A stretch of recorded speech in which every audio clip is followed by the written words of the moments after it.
Hai, kembali lagi di podcast Menang Penuh, sebuah podcast orang-orang biasa yang ingin berbagi rasa melalui diskusi yang ringan-ringan saja.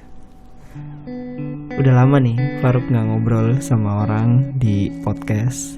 Nah sekarang baru sempat aja gitu bisa ngobrol lagi. Tapi tenang, Faruk tidak akan ngobrol sendirian. Langsung aja di sini ada Revita. Hai Revita. Hai Faruk. Alhamdulillah ya, popularitas ya, bagus. Ini semua gara-gara kepanitiaan pokoknya. Iya. Nah, ini ada Revita di sini. Jadi Revita ini adalah temen satu kepanitiaan kemarin. Selain di kepanitiaan juga emang sebelumnya kita udah pernah temenan ya, Rev? Iya benar banget. Kita selalu ketemu di basement, di kampus. Paling mantep dah kalau ketemu Faruk. Hai Revita. Paling kenceng. Dulu. Waktu pertama kenal. Iya dulu. Kalau udah biasa jadinya ya biasa aja. Iya malah kayak nggak kenal udah. Biasa aja udah. Kalau udah Faruk ya udah los aja udah. Ya udah kalau lihat Revita juga atau nggak mungkin lihat ada motor Revita, oh ada Revita. Iya, paling bilangnya gini, ih sombong ya sekarang ya ampun. Padahal macetan masih gitu-gitu Iya. masih. Emang. Kalau ketemu udah kayak nggak kenal gitu ya, Rev. Iya udah kayak udahlah punya urusannya masing-masing ya. Ya kita udah punya kesibukan sendiri-sendiri. Iya Walaupun alhamdulillah. akhirnya kita bertemu lagi dalam satu podcast. Yoi, keren kan? Kita bertemu lagi setelah sekian lama. Enggak sekian lama juga. Baru kemarin kok PPM. Iya, kita sekalian aja nih bincang-bincang tentang kepanitiaan nih, Rev. Gimana Boleh. sih menurut kamu kepanitiaan itu tuh fungsinya buat apa sih? Yang pertama relasi. Mm-mm. Itu kata halusnya. Iya. Kata kasarnya ya sekarang lihat aja Revita di mana-mana. Canda. Tapi emang bener kan? Jadi kayak maba tuh pada kenal, oh ini Kak Revita. Terus cutting juga lagi pada kenal. Terus kenal sama dosen juga, Pak Yoga, Pak Amang gitu. Ini kalau misalkan aku sebagai kemarin di kepanitiaan divisi PDD kan ya. Jadi orang yang ada di balik layar tuh kadang kalau misalkan ngelihat Revita tuh anjir. Ini tuh kayak mereka tahu Revita tapi mereka nggak tahu siapa yang ada di belakang kamera untuk mengambil fotonya Revita atau mungkin gambarnya Revita gitu. Itu curhatan hati seorang PDD. Iya, padahal itu tag-nya berkali-kali ya, tapi sendiri. Ya terima kasih juga loh buat PDD yang udah mau ngedit, udah mau sabar megangin lighting, kamera segala macem, nyiapin apa tuh namanya tulisan biar dibaca, mantep. Ya jadi itu sekilas tentang Revita dan kepanitiaan ya Rev. Tapi menurut kamu ada yang lebih gak sih dari sebuah kepanitiaan? Kepanitiaan di mata Revita itu gimana sih? Ya kekeluargaan, karena di sini kan aku sama sekali nggak ada temen loh masuknya. Teman SMA, SMP, SD itu nggak ada. Jadi masuk panitia itu langsung punya teman, terus sekaligus bisa punya sahabat juga, deket gitu alhamdulillahnya. Gitu kan soalnya kemarin itu denger nih sama emang dilihat juga kelihatan sih kayaknya kamu lagi ini banget ya antusias banget sama namanya kepanitiaan dan organisasi. Iya benar. Itu Karena tuh awalnya dari mana sih? ya aku mikirnya memanfaatkan potensi aku loh dari cara ngomong ya mungkin berbicara gitu. Terus juga aku alhamdulillahnya berani menyampaikan pendapat, terus orang-orang juga nerimanya dengan baik-baik. Jadinya aku malah tambah seneng kalau kayak gitu, masuknya kayak didukung gitu sama orang-orang. Jadinya panitia aku daftarin aja. Tapi kamu tuh dulunya pernah gak sih masuk ke UKM? Oh UKM tuh ya pasti pernah lah, maba.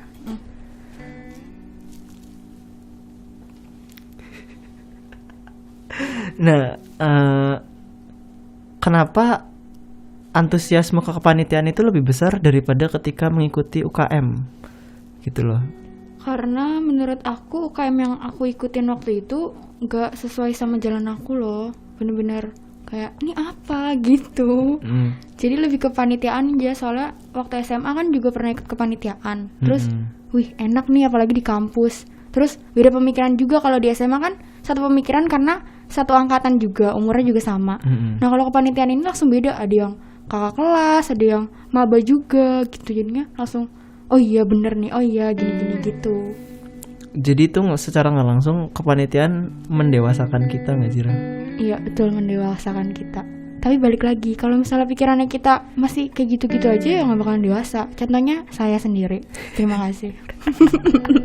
Kamu merasa nggak dewasa dari kepanitiaan itu karena apa, Ref? Karena mungkin belum bisa menerima pendapat orang lain. Menerima bisa, cuma ngejalaninnya belum bisa. Gitu. Contohnya gimana itu? Misalnya kayak Revita kalau misalnya ngasih pendapat, kalau misalnya pendapat yang nggak disetujuin, jangan ngegas gitu. Nah itu aku paling nggak bisa. Mesti ngegasnya tuh bisa keluar air mata kayak pengen nangis gitu, soalnya pendapatnya nggak diterima.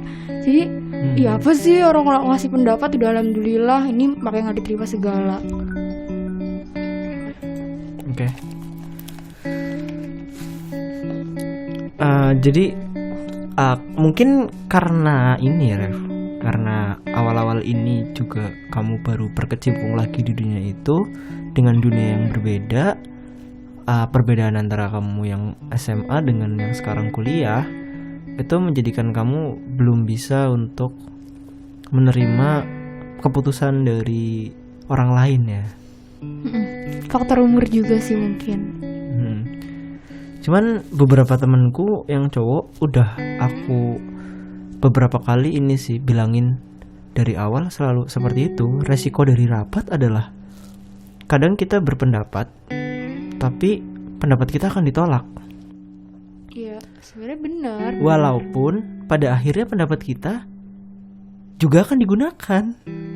Iya, cuma emang belum bisa ngontrol emosi akunya. Iya emang, jadi ngontrol emosi itu penting ya, Ref. Penting sekali. Selain dari dapat pengalaman itu apalagi nih, Ref? Katanya nih denger-denger ya, Ref, dari kepanitiaan itu kita bisa dapat jodoh, Ref. Bener nggak sih? Bener. Kenapa bener? Soalnya mungkin saya mengalami itu ya. Nggak tahu kenapa itu tiba-tiba. Tiba-tiba gimana nih? Tiba-tiba ya gitu nggak ketahuan, mesti bakalan datang sendiri. Jadi itu gini loh, jatuh cinta dalam kepanitiaan itu menurut kamu hal yang wajar nggak sih? Wajar, tapi hati-hati ya teman-teman, itu cuma sementara. Sementara dalam artian bagaimana? Ya mungkin jatuh cintanya pada saat itu juga. Nanti kalau udah nggak kepanitiaan lagi, cintanya berkurang, nggak secinta yang dulu gitu. Jadi emang bener ya, kita tapi hal-hal semacam itu bisa dimaknai dengan jatuh cinta nggak sih? Bisa jatuh cinta, tapi ya hati-hati juga, bisa bertepuk sebelah tangan kan, bisa juga. Iya, ngeri juga. Ya hati-hati makanya, jangan sampai ya Rok jatuh cinta sama satu kepanitiaan. Enggak, maksudnya mungkin bisa jatuh. Kalau misalkan menurutku jatuh cinta di kepanitiaan itu adalah titik awal gitu loh, titik awal dari kita membentuk sebuah chemistry untuk hubungan kedepannya. Itu menurut kamu kan, tapi aku nggak percaya sih sama jatuh cinta waktu kepanitiaan. Jadi cintanya kayak enggak lah, pokoknya aku nggak percaya sama jatuh cinta yang kayak gitu. Mungkin karena ini ya, kita tahu bahwa orang yang di kepanitiaan satu dengan yang lain itu bakalan beda gitu. Dan ketika kita udah jatuh cinta di kepanitiaan yang satu, ketika kita jatuh cinta lagi di kepanitiaan yang kedua, itu tuh capek gak sih? Iya capek, apalagi orangnya beda. Nah itu sebenarnya itu kayak PDKT lagi, jatuh lagi, cinta lagi. Jadi resikonya mungkin sama yang pertama belum kelar, di yang kepanitiaan kedua nih udah ada orang lagi nih, orang baru lagi gitu. Kesannya kayak kita tuh terlalu memainkan perasaan gitu ya. Iya, apalagi cewek yang ngerasain. Padahal cuma ngebales chat doang, dibilangnya udah ngebaperin. Ya apa salahnya cuma balas chat doang? Kan kalau misalnya dia duluan nih misalnya, Reh mau martabak nggak gitu? Ya cewek mana sih yang mau dikasih martabak? Aku tanya sekarang, pasti pada mau kan? Nah aku balas, ya udah ya anterin aja ke rumah gitu. Kalau misalnya mau dianterin gitu kan, jadi dia nganterin. Besoknya dia cerita ke teman-temannya kayak kemarin aku ke rumahnya Revita loh, ngasih martabak gini. Lah ya ngasih martabak doang wajar kali, temen cewek temen cowok juga pasti ngasih kayak gituan. Terus juga Ya gimana ya, yang namanya nolak makanan habis itu martabak kan enak banget ya nggak sih, malam-malam hujan-hujan ya kan. Iya, bener. Jadi ini buat cowok-cowok, jangan karena kita udah nge-treat seorang cewek dengan sesuatu yang istimewa, kemudian kita boleh mengakui bahwa hal itu adalah sebuah pencapaian ya, Rev. Betul. Jangan langsung kayak to the point, oh cewek ini suka sama gue. Enggak juga. Enggak juga ya, Rev. Enggak juga. Karena Bisa aja itu cuman basa-basi doang iya, gitu, karena nggak basa-basi enak. aja, karena nggak enak. Soalnya kenapa ya? Orang nawarin kebaikan masa kita tolak ya Nah, kan? itu dia. Nah ya udah. Cuman maksudnya nggak harus cuman dari lawan jenis gitu kan, dari yang sama jenis juga kalau menawarkan kebaikan juga diterima kan. Iya pasti dong, yang namanya rezeki ya kan. Iya, rezeki ya kita nggak tahu kapan lagi dateng. Mumpung ada, jadi terima gitu ya. Betul sekali. Nah ini apa ya namanya? Kan kepanitiaan itu emang menjebak itu ya, Ref, untuk jatuh cinta, untuk perihal cinta dalam kepanitiaan itu emang semenjebak itu ya. Kadang tuh ada yang dalam panitiaan itu perhatian banget gitu, tapi setelah kepanitiaan ya perhatian itu udah berkurang pastinya. Iya udah pudar, itu udah pasti sih. Soalnya kenapa? Karena waktu kepanitiaan tuh dia pasti sering ketemu lah, rapat, terus survei tempat, bisa aja ketemu kan. Nanti kalau misalnya udah enggak, ya udah kehidupan masing-masing.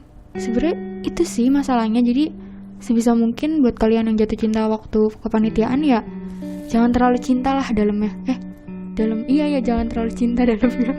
Maksudnya mungkin gini, kalau misalkan jatuh cinta dalam kepanitiaan, jangan jatuh terlalu dalam saat itu gitu ya. Iya itu maksudnya. Aduh ya. Mungkin kepanitiaan itu bisa dijadikan satu titik awal dari kita untuk mencintai orang lain.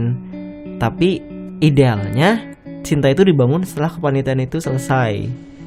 Iya harusnya kayak gitu. Harusnya. Iya kan? Karena iya kalau misalkan kita jatuh cinta ketika kepanitiaan dan mungkin menjalin ketika sedang dalam proses kepanitiaan, itu nanti ya emang cintanya cinta banget, tapi nanti kalau sakit ya sakit banget gitu. Iya Rok, terus aku ada pandangan lain nih. Gimana? Tadi kan dari tadi aku udah bilang jangan jatuh cinta waktu kepanitiaan. Terus aku mikir lagi, boleh ternyata jatuh cinta di kepanitiaan. Karena kenapa? Biar kita semangat buat berangkat rapat. Iya gak sih? Kalau misalnya kita duduk nih waktu rapat, terus kita mau notice nih cowok yang kita pengenin. Nah kita menyampaikan aspirasi, menyampaikan pendapat, itu kan kita ke notice. Dia tuh wow, jadi kan kalau berangkat rapat jadi semangat, gak pelongo-pelongo gitu. Ya jadi boleh-boleh aja deh jatuh cinta waktu kepanitiaan. Tapi dalam artian untuk agar kita mensukseskan kepanitiaan itu ya. Iya betul. Karena emang berarti bener ya kalau misalkan kata orang dulu tuh cinta adalah kekuatan yang kita tuh nggak ngerti ternyata segede itu gitu powernya. Tapi bisa aja loh kita jatuh cinta kepanitiaan, bisa aja yang di kepanitiaan itu jodoh kita. Bisa. Ya itu mungkin, itu kan kemungkinan gitu. Iya kemungkinan. Jadi ya jalanin aja lah kalau misalnya kalian lagi jatuh cinta sama orang. Kan mungkin gini Rev, karena jatuh cinta dalam kepanitiaan pas kuliah, itu kan kita masih kuliah gitu kan. Nah siapa tahu jatuh cinta setelah kepanitiaan, terus habis itu kembali ke kehidupannya masing-masing. Terus ya karena emang udah cocok satu sama lain. Pernah ada emang sih dari kepanitiaan PPM dulu waktu kita masih maba, itu ada denger mungkin ini berita yang hoax, tapi ada salah satu dari cutting dia cinlok terus nikah. Alhamdulillahnya nikah kan ya. Nah kalau misalnya yang gak nikah, nah itu gimana tuh Mas Faruk kira-kira? Jadi enggak gini loh, kan dia nikah nih. Cuman ketika dia sudah menikah berarti dia udah menjatuhkan pilihan, rawan kedepannya ketika mengambil kepanitiaan untuk mudah jatuh cinta lagi. Berarti udah difiksin gitu ya berarti? Iya udah difiksin dia. Nah cuman kamu kebayang gak sih nikah pas waktu masih kuliah? Enggak. Aku mau kebayang sama sekali. Soalnya kenapa? Kita tuh masih muda. Apalagi aku umurnya sekarang 19 tahun ya nih teman-teman. Masih muda banget loh buat jatuh cinta, apalagi sampai tunangan, sampai nikah gitu. Aduh, enggak deh. Kalau dari aku sih enggak. Nah, kalau misalkan mungkin tahu nggak sih problemnya kenapa anak kuliah itu kalau pulang suka malam, ya kan, suka keluyuran nggak jelas kayak gitu kan. Itu kalau misalkan aku beberapa kali membaca adalah karena di rumahnya tidak memberikan kenyamanan yang bisa dia temukan bersama teman-temannya. Nah, apakah menikah muda adalah solusi untuk mengatasi masalah tersebut? Kalau menurut aku sih iya aja, karena ya kan kita udah nikah nih. Nah, kalau misalkan kita pulang malam pasti istri nunggu di rumah dong. Sedangkan istri kita juga kan masih kuliah, sepantaran sama kita, maksudnya masih kuliah, entah itu bareng atau enggak, yang penting dia tahu gitu rumit-rumitnya mahasiswa. Dan kita sebagai mahasiswa juga ya ngerti, dia juga pusing, ya kan. Jadinya pasti kita mikir, iyalah nggak usah main, udah mending pulang ngerjain tugas bareng mungkin di rumah. Tapi kan itu menurut kamu ya, Ruk. Itu senangnya loh, dukanya juga ada, Ruk. Kalau misalnya kita masih muda terus nikah, itu jangan mikirin senangnya doang, kayak nanti diperewet foto-foto, terus di make upin, dapat amplop. Jangan mikirin itunya doang, tapi kalian pikirin, kalian cewek nih, cewek ya terutama, kalian mikir PR kuliah, matkul, praktikum, responsi, terus pas pulang ke rumah nyuci baju, nyuci piring, jemur, nyetrika, capek banget kan. Kalian malah jadi nggak bisa main sama teman-teman. Bisa aja kan. Terus duit, masalah duit. Kalau suami kalian nih ya, apalagi tadi Faruk bilangnya sepantaran kan suaminya, belum mendapat penghasilan tetap, duit kalian itu mesti dijagain banget sama dia. Nggak bisa foya-foya, nggak kayak sekarang ya kan. Mesti kalian lagi pada foya-foya. Soalnya duit itu masih dipegang sendiri loh. Kalau nanti kalau udah nikah, itu duit dibagi dua, suami dapat, istri dapat. Itu ribet, lebih ribet lagi, udah pusing. Jadi sebenarnya tuh problematikanya tuh di nikah mudanya atau calon pasangannya. Kalau nanya kayak gitu, kayaknya di calon pasangannya nih. Nah, mungkin nikah muda itu kan gini ya, nikah itu ya objek. Dia mau gimana pun, mau kita muda atau tua, nikah ya tetap nikah kan. Ya kan. Tapi perihal pasangannya itu kita bisa memilih yang seperti apa gitu. Iya, memilih. Terus juga memilih juga dong, mau nikah muda pun nikah kapan juga bisa milih dong, Ruk. Iya, cuman nikah tetap nikah kan. Iya. Tapi perkara siapa yang nantinya akan jadi pendampingnya itu kita boleh memilih, dan pilihannya memang di situnya. Jadi kita nggak usah terlalu memikirkan kita akan menikah muda atau menikah tua, tapi kita lebih memikirkan bahwa dengan siapa nanti aku bakalan nikah. Ketika masih muda, kita udah ketemu sama orang yang emang cocok, ya kenapa enggak? Kenapa harus nunggu sampai tua gitu kan? Kenapa harus kita nunggu sampai nantilah aku nikahnya kalau udah umur 40 gitu? Ya enggak, Ruk. Maksudnya aku tuh kayak, kalau mau menikah sekarang ya boleh aja, cuma kalian mikir loh ke depannya, nanti kalau misalnya punya anak mau dikasih makan apa gitu loh. Ya walaupun nikah muda, terus apa-apa udah ada semua nih, kayak duit buat nikah udah ada, ke depannya loh gimana gitu loh, duitnya dari mana gitu. Iya, berarti kan masalahnya dengan siapa? Iya, pasangannya. Tapi kalau misalnya pasangannya tajir ya kenapa enggak? Nah, iya. Tapi kalau aku enggak sih, tetap skip. Tetap skip. Walaupun sekaya apapun pasangan aku nanti, kalau misalnya masih kuliah suruh nikah, aduh aku skip dulu. Soalnya pengen menikmati masa-masa muda sama teman-teman tanpa diatur sama suami.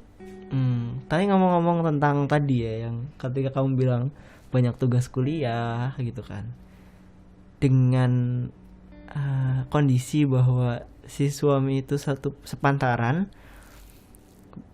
kenapa nggak kerja sama gitu loh? Enggak, karena aku orang yang tipenya nggak pengen kayak akademik, itu kan akademik masuknya disatuin sama keluarga, itu beda, pengennya beda aja. Dan kalau bisa nanti kalau misalnya aku dapet suami tuh beda universitas kalau bisa sama jurusan, nggak pengen satu ikatan gitu, nggak pengen satu lingkup nggak mau gitu ya. Ya mungkin bisa sih hal-hal semacam itu. Cuman perkara tadi nikah muda nikah tua, muda dalam definisi kamu dan tua dalam definisi kamu tuh gimana sih? Kalau aku ya mudanya itu ya ini umur segini loh. Soalnya banyak temen juga yang ngeluh kalau misalnya matkulnya udah banyak, PR-nya banyak, itu ngeluh kayak kapan sih gue nikah gitu. Tiba-tiba mesti larinya ke nikah, tunangan. Nih ya teman-teman, jangan langsung lari ke situ. Kalian tuh lihat dulu loh potensi kalian yang udah ada sekarang tuh apaan aja. Jangan maunya nikah mulu. Maksudnya kayak biar kalian nikah tuh diwawin sama suami, jadi bener-bener ratu sama suami tuh. Kalian harus punya potensi dulu loh yang bagus buat dibanggain ke suami dan keluarga-keluarga suami gitu. Nikah muda kalau sekarang. Nikah tua maksud aku itu kalau kita udah mapan baru kita nikah. Itu sih menurut aku kalau nikah tua masuknya. Bukan patokan umur, tapi patokan keberhasilan kita tuh udah nyampe mana. Jadi misalkan kita berhasil di umur 30, ya jangan sampai. Semoga aja selesai kuliah nih wisuda udah bisa menghidupi diri sendiri. Berarti kamu menargetkan bahwa setelah lulus nanti targetnya adalah udah matang dan dewasa gitu. Iya, targetnya gitu, amin. Tapi nih ya Faruk, ngomongin tentang nikah muda, sebenarnya aku rada-rada setuju sih. Kalau misalnya kita dijodohin sama orang tua.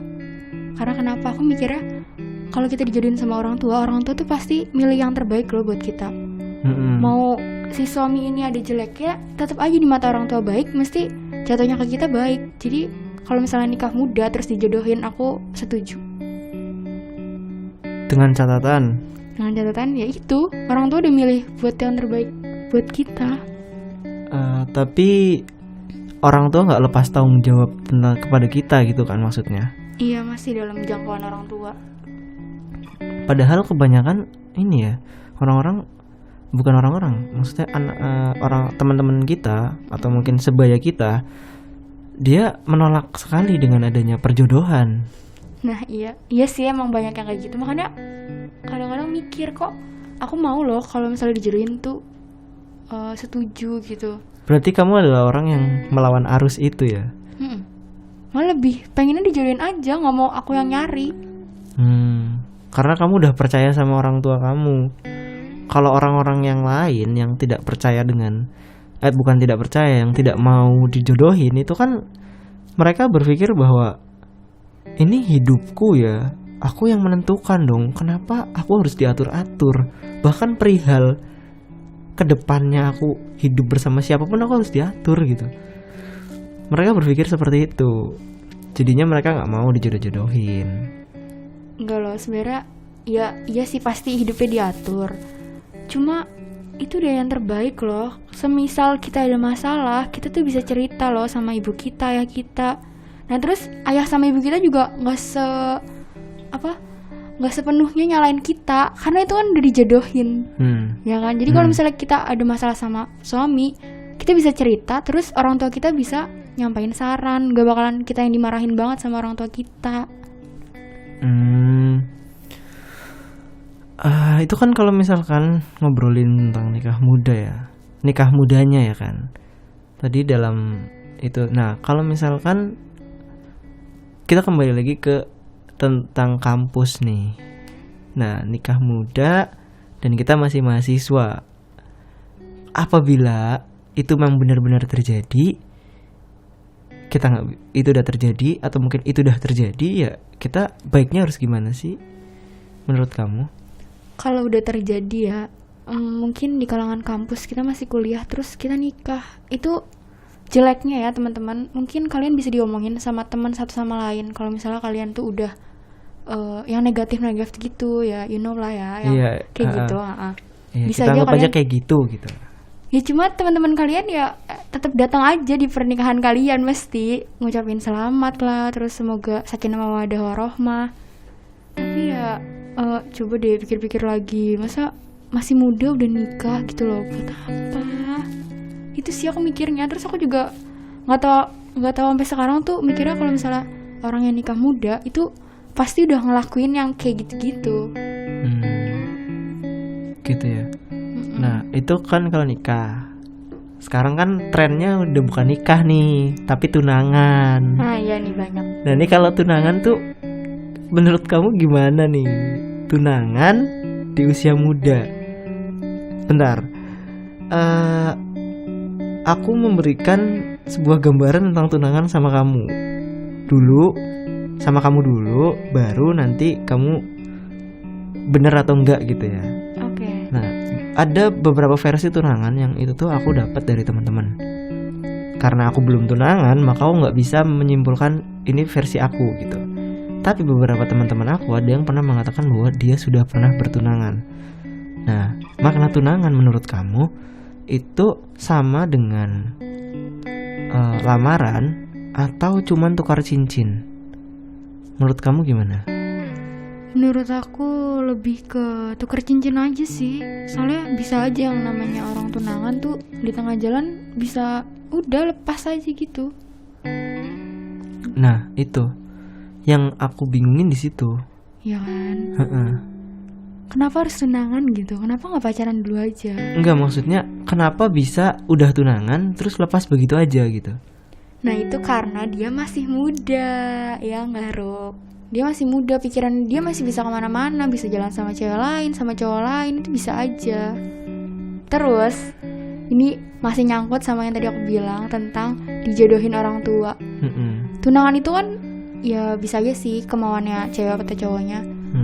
Nah itu gara-gara nggak ada apa ya pendampingnya gitu loh, orang tua nggak terlalu ngedukung banget, jadi ya udah orang tua nerima aja keputusan kamu. Gak enaknya gitu kalau misalnya tunangan. Nah itu satu definisi dari tunangan.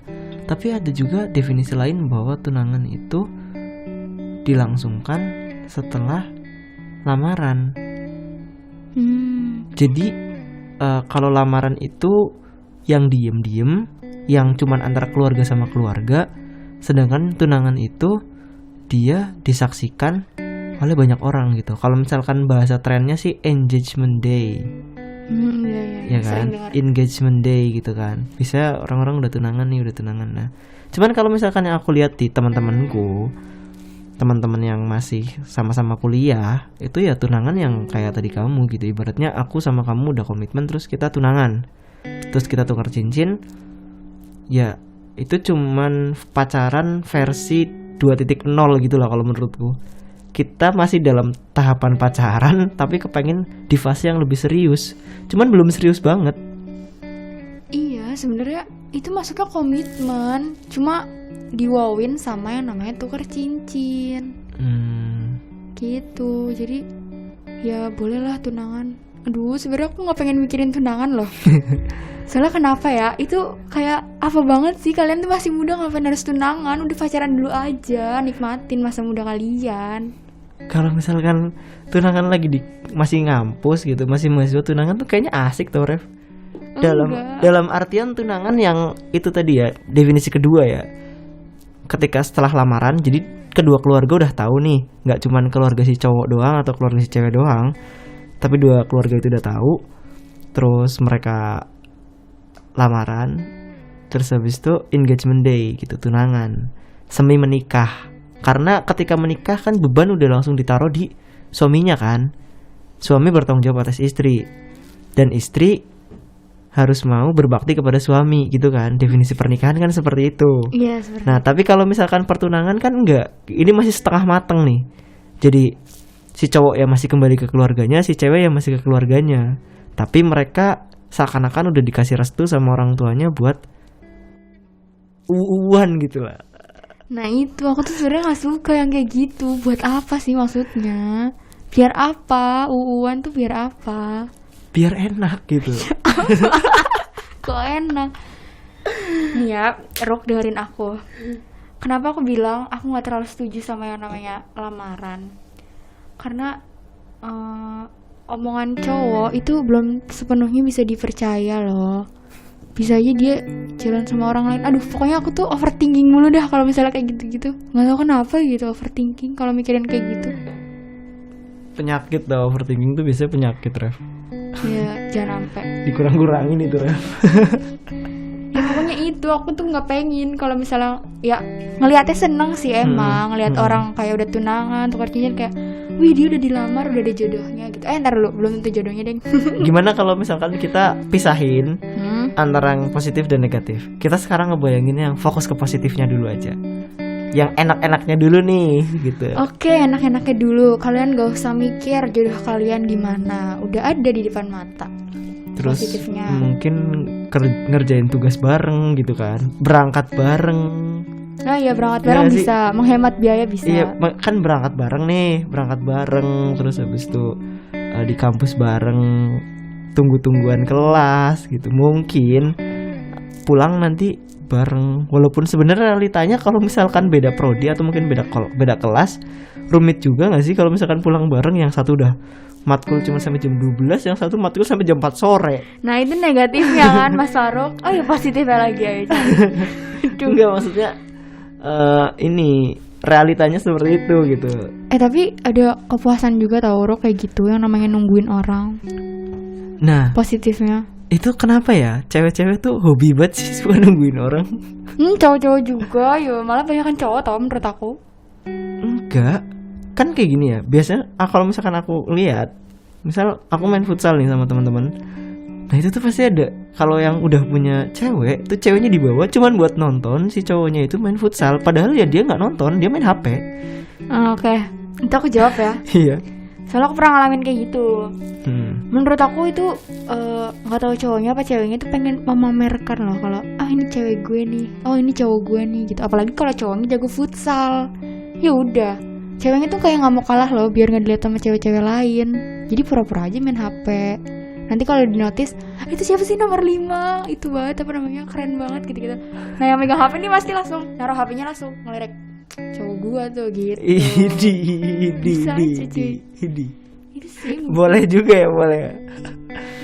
Cuman kan nggak selalu setiap pertandingan futsal itu ada banyak cewek gitu loh. Kadang cewek satu doang gitu dibawa, terus habis itu dia ya udah nungguin sampai pertandingannya selesai, habis itu pulang gitu. Kenapa sih cewek hobi buat nungguin kayak gituan? Tapi gabut nggak sih dilihatnya? Coba deh pandangan cowok kalau misal lihat teman cowoknya bawa cewek gimana? Ya kalau menurutku gabut sih. Ya kan, gak jelas kan? Mendingan ceweknya suruh pulang ya kan? Iya. Ya mungkin doang nih. Kali aja pas selesai futsal dia dijanji mau makan, makannya biar sekalian. Takutnya kan kalau misalnya jemput ceweknya dulu nanti kelamaan, takut kehujanan juga, bisa jadi positif tingginya itu. Oh mungkin kayak gitu. Mau makan bareng pulangnya ada janji atau anniversary juga bisa ngerayain anniversary. Iya.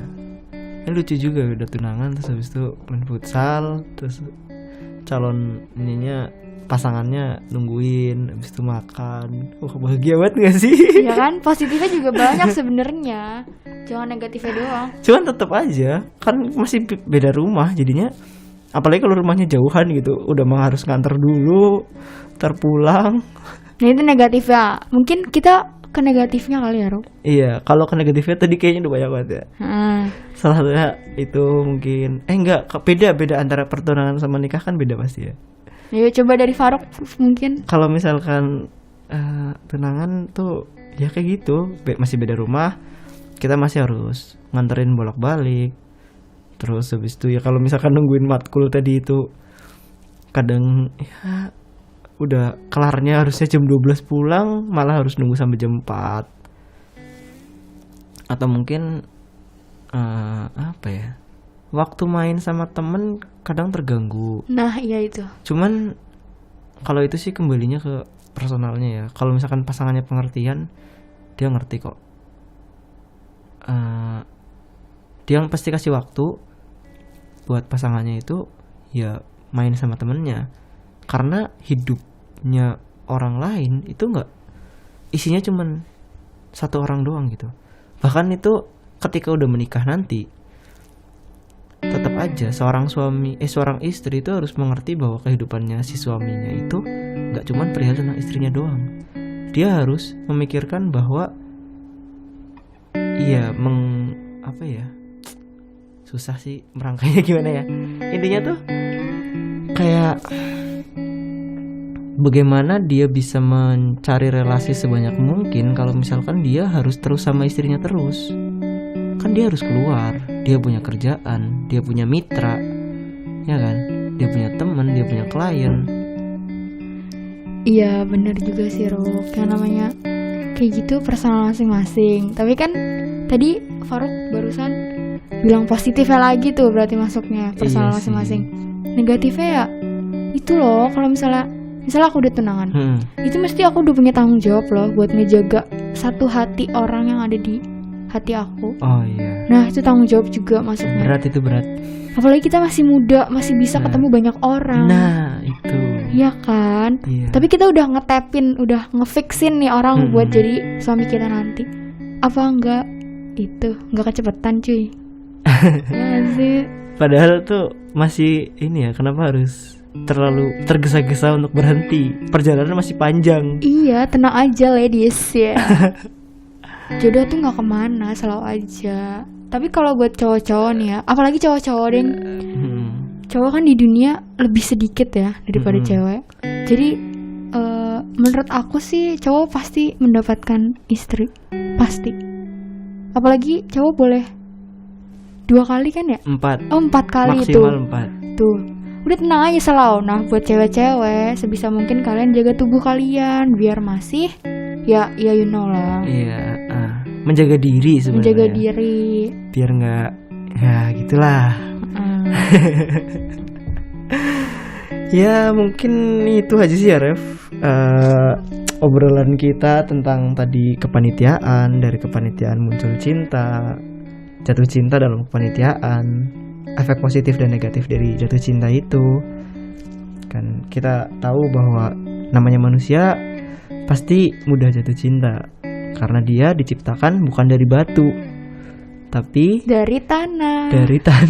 Iya. Karena dia punya hati sebenarnya, karena dia punya hati dan hatinya itu tercipta bukan dari batu. Jadi semuanya bisa berubah sesuai dengan kondisi, gitu kan. Mungkin hari ini jahat, mungkin besok jadi baik. Mungkin hari ini jatuh cinta, mungkin besok jadi benci. Kita nggak ada yang tahu. Nah, terus setelah kita membahas tentang jatuh cinta dan kepanitiaan, kemudian perihal menikah muda, karena ya setelah jatuh cinta lalu apa sih yang menjadi tujuan? Maksudnya perjalanan dari cinta itu kan pada akhirnya akan merembet ke pernikahan gitu. Cuman menikah di usia muda itu punya pertimbangan yang tadi disampaikan sama Revita, yaitu ya banyak resikonya.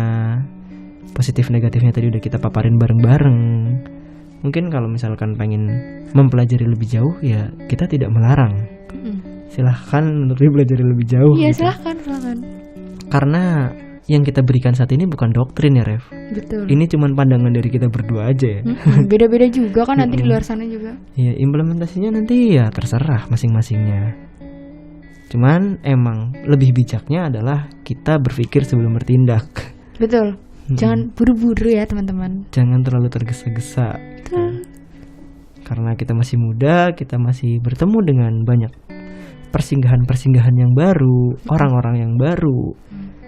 Maka kita tidak boleh terlalu sembrono untuk menentukan pilihan. Mungkin itu aja yang bisa kita obrolin di sore hari ini. Nah, jangan lupa buat nge-follow IG-nya Revita nih di @revita.ni. Jangan lupa follow ya. Nanti tenang aja, DM aku langsung follow back. Selain IG apa lagi? Ada Twitter di @piprupita. Dan WhatsApp jangan. WhatsApp nanti ditaruh di bio ya. Ada di bio kok. Nanti ditaruh di bio. Buat yang mau follow Revita langsung, silahkan datang ke IG-nya dan Twitternya. Oke, sekian mungkin. Terima kasih. Dah. Bye.